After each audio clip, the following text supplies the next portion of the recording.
শুধু বলেছিলাম, দিদি অমূল্যকে টাকা দিয়েছো? কে না জানে ছেলেটার হাতে কত টাকা যেত। এত কথাই বা ওঠে কেন? আর এমন দিব্যি দিলেই বা কেন? পাঁচটা ঘাঁটি ঘাঁটি বাটি একসঙ্গে থাকলে ঠোকাঠুকি লাগে। এ তো মানুষ, তাই বলে এত বড় দিব্যি? ওই একটি বংশধরের নাম করে দিব্যি। আমি বলছি, মেয়ে তোমাকে এই জন্মের উপর মুখ দেখাবো না। শত্রুর দিকে ফিরে চাইবো তো ওর দিকে চেয়ে ফেরাবো না।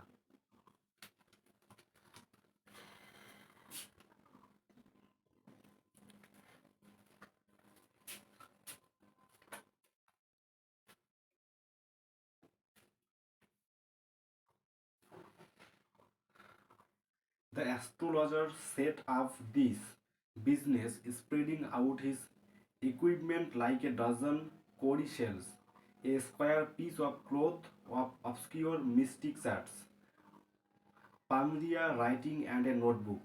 His forehead was adorned with scarlet, ash, and vermilion. His eyes were continuously searching for customer. জ্যোতিষীটি দুপুরবেলা তার পেশা সংক্রান্ত সরঞ্জাম, যেমন এক ডজন কড়ি, রহস্যময় ছক আঁকা একটি চৌকো কাপড়ের ফালি, হস্তরেখা বিচারবিদ্যা সংক্রান্ত লেখালেখির বান্ডিল এবং একটি খাতা নিয়ে তার ব্যবসা পেতে বসেছিল। তার কপালটি ভস্ম এবং সিঁদুর দ্বারা সজ্জিত ছিল। তার চক্ষুদয় ক্রমাগত মক্কেলদের খুঁজে বেড়াচ্ছিল। There was a sparkle in his eyes which attracted the people who misunderstood it as a prophetic light. তার চোখে একটি চমক ছিল যেটিকে তার মক্কেলরা ভবিষ্যৎবাণীময় জ্যোতি বলে ভুল করত। তার চক্ষুদয় রঙিন কপাল এবং ঘন গোঁফদাড়ির মাঝখানে প্রকট ছিল। There was a saffron colored turban around his head. তার মাথার উপর একটি গেরুয়া রঙের পাগড়ি ছিল।